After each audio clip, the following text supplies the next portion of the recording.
très belle leçon, une leçon inspirante.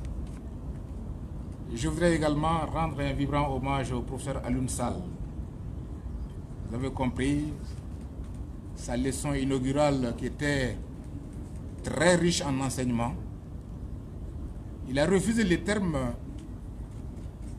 leçon inaugurale en préférant celle des discours introductifs, mais nous retenons que son propos a été très inspirant pour nous, très enrichissant.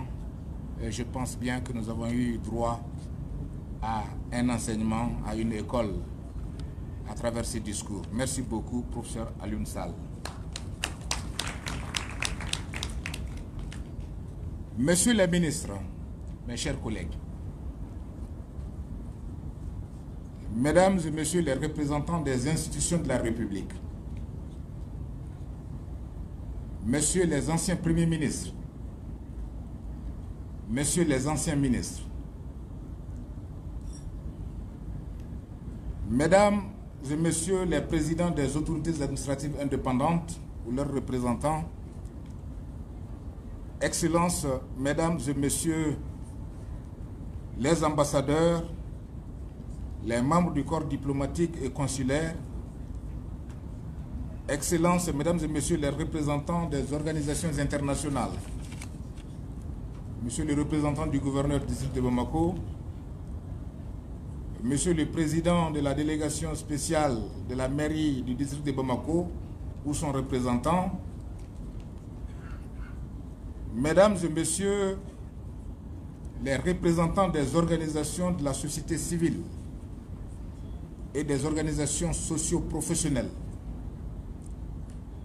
mesdames et messieurs les conférenciers, les experts, les panélistes, mesdames et messieurs de la presse, mesdames et messieurs les représentants des médias, distinguées personnalités, en vos rangs, titres et qualités, tout protocole observé.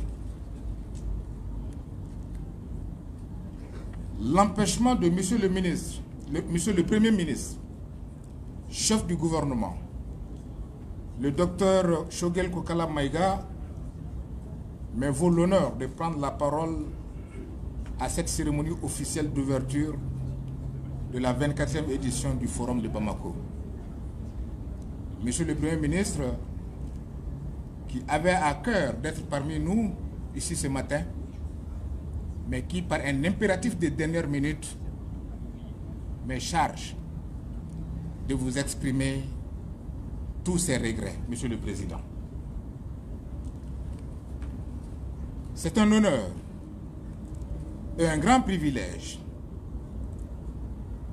mais je dois confesser que je suis extrêmement impressionné de me tenir devant autant de célébrités pour livrer son discours d'ouverture.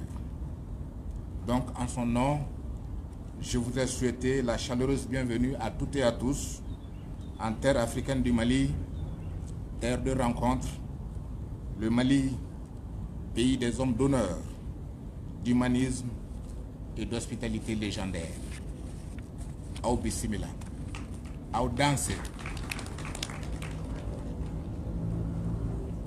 C'est avec un immense plaisir que je suis parmi vous aujourd'hui. Un plaisir de partager ces moments avec vous dans un cadre parfait pour les échanges, les rencontres et les discussions. Ce cadre est aujourd'hui une institution dans notre paysage de réflexion, de débats d'idées et surtout de propositions. Mesdames et messieurs, le Forum de Bamako est à sa 24e édition. Cette année,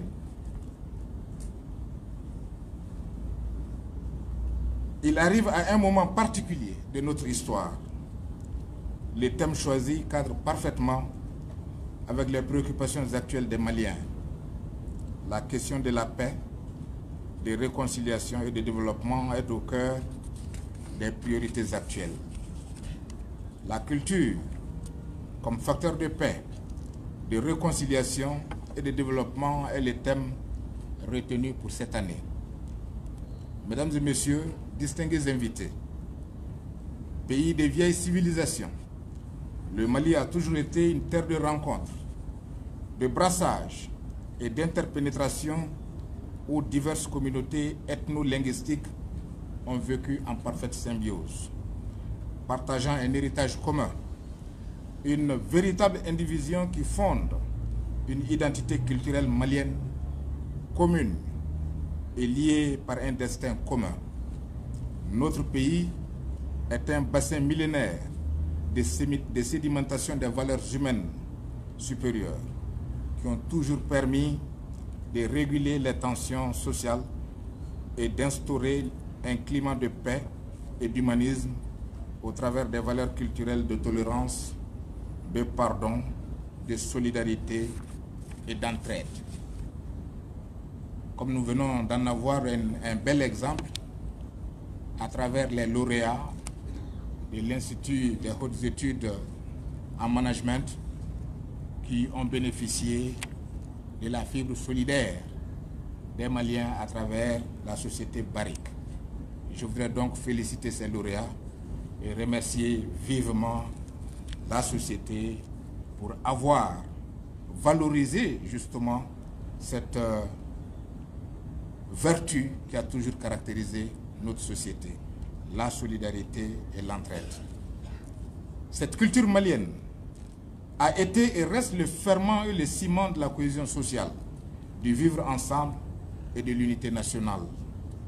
Cependant, depuis 2012, le Mali est le théâtre d'une crise sans précédent, marquée par des événements tragiques et funestes, ayant mis à mal le vivre ensemble millénaire d'un pays universellement reconnu pour son humanisme et sa riche diversité culturelle. En effet, par les temps brumeux que traverse notre nation, le riche patrimoine culturel dont dispose notre pays demeure une ressource inestimable pour réguler les tensions, juguler les crises, de sorte à assurer en permanence un climat de paix et de concorde. Quel meilleur pays que le Mali pour le dialogue interculturel? Un pays chargé d'histoire, où des grands concurrents se sont livrés la guerre avant de s'accepter et de se tolérer dans une estime réciproque. Un pays où différentes religions et des croyances se côtoient pacifiquement. Aujourd'hui, la mise en service de nos ressorts culturels est plus que jamais une nécessité. Elle doit être placée sous le sceau de l'urgence. La culture demeure l'outil le plus efficace pour préparer les esprits à cultiver durablement la paix. La raison est toute simple. Elle est dans son essence un partage de valeurs. Comme le disait un grand penseur, je cite, « La culture est la possibilité même de créer, de renouveler et de partager des valeurs, le souffle qui accroît la vitalité de l'humanité. » Fin de citation.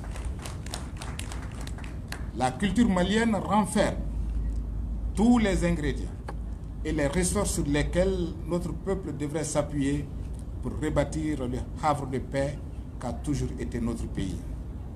Cette culture offre des possibilités incroyables, celles que d'aucuns appellent si opportunément l'exception malienne.